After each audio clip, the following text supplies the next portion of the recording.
আমি আমাদের আমাদের সমিতির পক্ষ থেকে আমি ৬৪ ব্যাটালিয়নদেরকে সবাইকে সিউসার সহ আমি সবাইকে আমি ধন্যবাদ জানাচ্ছি।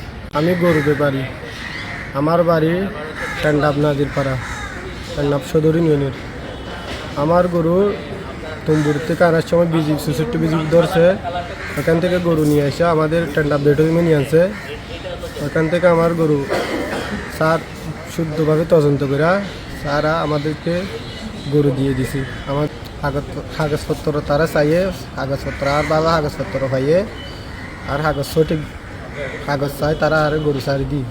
আমি না এগ্রো সমাবেশ সমিতির সেক্রেটারি হিসেবে শফিকের কিছু গরু আটকাইছিল। আমাদের যার এটা সব কিছু দেখে শুনে আমাদের ৬৪ ব্যাটালিয়নের সিউসার আমাদেরকে ফোন করে ডেকে গরুগুলি আমাদেরকে বোঝাই দিয়েছেন। আমি ধন্যবাদ জানাচ্ছি। হ্যাঁ, 5টা ওনার গরু সব কিছু ঠিক আছে এবং ভালোভাবেই রাখছে। আমি আমাদের সমিতির পক্ষ থেকে আমি ৬৪ ব্যাটালিয়নদেরকে সবাইকে সিউসার সহ আমি সবাইকে আমি ধন্যবাদ জানাচ্ছি।